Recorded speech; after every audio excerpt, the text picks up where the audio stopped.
अस्सलाम वालेकुम स्टूडेंट्स।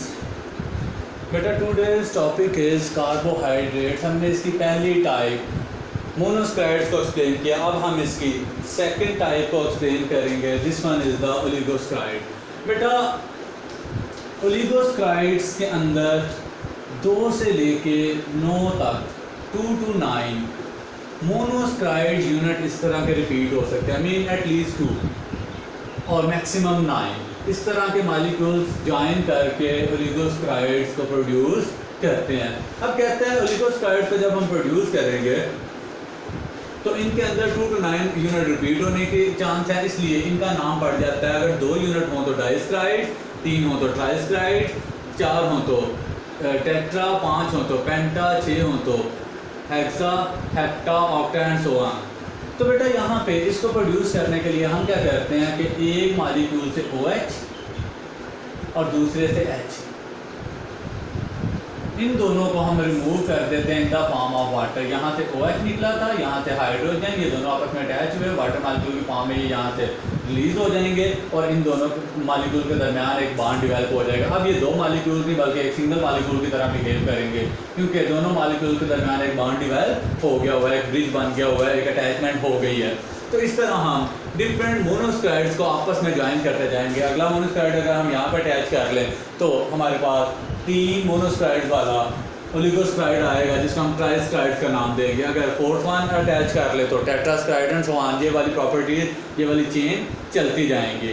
बेटा अगर हम इसकी प्रॉपर्टी यूजेस की बात करें तो और प्रॉपर्टीज़ की बात करें तो बिल्कुल ऐसे ही जैसे हमने मोनोस्क्राइड्स के एक्सप्लेन की थी कि इसका भी टेस्ट जो होगा वो स्वीट होगा, ये वाटर के अंदर सॉल्युबल होंगे, उसके अलावा ये वाइट क्रिस्टलाइन फॉर्म में होंगे। दूसरा लास्ट पे इसकी एक थोड़ी सी चेंज आती है कि वो हमेशा रिड्यूसिंग नेचर के होते हैं। ये रिड्यूसिंग नेचर के हो भी सकते हैं और नॉन रिड्यूसिंग के भी हो सकते हैं, यानी इसके अंदर दोनों चांसेस पाए जाते हैं। इसकी बेस्ट एग्जाम्पल है सिट्रोज, जो अभी मैंने आपके सामने प्रोड्यूस की है बाय दिस लिंकेज, जिसके अंदर ग्लूकोज और फ्रक्टोज 2 मालिक्यूल आपस में अटैच होते हैं। अब सिंपली कहता है कि ये हाइड्रोलाइजेबल है, यानी इसके अंदर हम वाटर मालिक्यूल को ऐड कर सकते हैं। जब हम वाटर मालिक्यूल को इसके अंदर ऐड करेंगे तो जितने वाटर मालिक्यूल हम ऐड करते जाएंगे उतने मेरे पास मोनोस्क्राइड प्रोड्यूस होते जाएंगे। लेट्स सपोज मैंने एक वाटर मालिक्यूल ऐड किया, अगर मैं वाटर मालिक्यूल ऐड करता हूँ यहाँ पे OH ग्रुप अटैच हो जाएगा और यहाँ पे H ग्रुप अटैच हो जाएगा। जब ये 2 चीज़ें इसके साथ अटैच होंगी तो अब ये ओलिगोस्क्राइड नहीं बल्कि 2 मोनोस्क्राइड प्रोड्यूस कर चुका है। सो बाय हाइड्रोलाइसिस हम इसको ओलिगोस्क्राइड्स को मोनोस्क्राइड के अंदर भी कन्वर्ट कर सकते हैं। इसके लिए सिंपल सा रिएक्शन लिखा हुआ है C12H22O11 प्लस वाटर मालिक्यूल।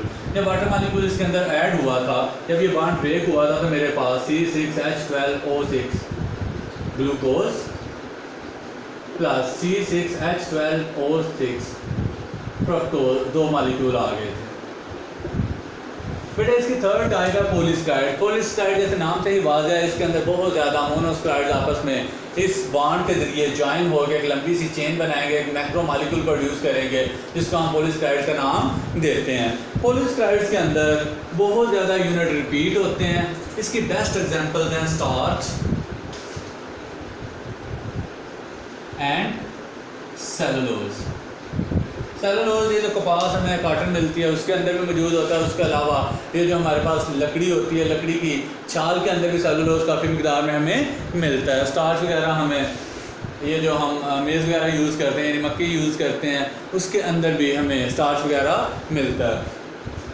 बेटा ये वाली जो चीज़ें होती हैं मोस्टली अगर आप कॉटन की बात करें या लकड़ी की बात करें, वुड का जो बार्क होता है उसके अंदर सेलुलोज पाई जाती है। आप देखते हो कि ये टेस्टलेस होगा, इसका कलर भी वाइट नहीं होगा बल्कि ब्राउनिश सा शेड देगा। ये वाटर के अंदर भी इनसॉल्युबल होगा। और अगर हम रिड्यूसिंग नॉन रिड्यूसिंग की बात करें तो this is purely non reducing agent. This is purely non reducing agent. यही बेटा आज का टॉपिक था। इसके अंदर हमने बाकी की 2 टाइप्स को एक्सप्लेन कर लिया। एक और चीज़ अगर मैं आपको एक्सप्लेन करूं तो हमने पहले 2 के लिए बोला हुआ है कि ये दोनों क्रिस्टलाइन सॉलिड्स हैं, और अगर हम इसकी बात करें तो this is basically amorphous solid. Crystalline और अमॉर्फस का कॉन्सेप्ट आप 9th क्लास में क्लियर कर चुके हो। Crystalline solids are those solids in which the atoms are regularly arranged, और अमॉर्फस की बात करें तो atoms are not regularly arrange, और अमॉर्फस के मीनिंग भी शेपलेस होते हैं। तो ऐसे मालिक्यूल जिनकी प्रॉपर और रेगुलर शेप ना हो।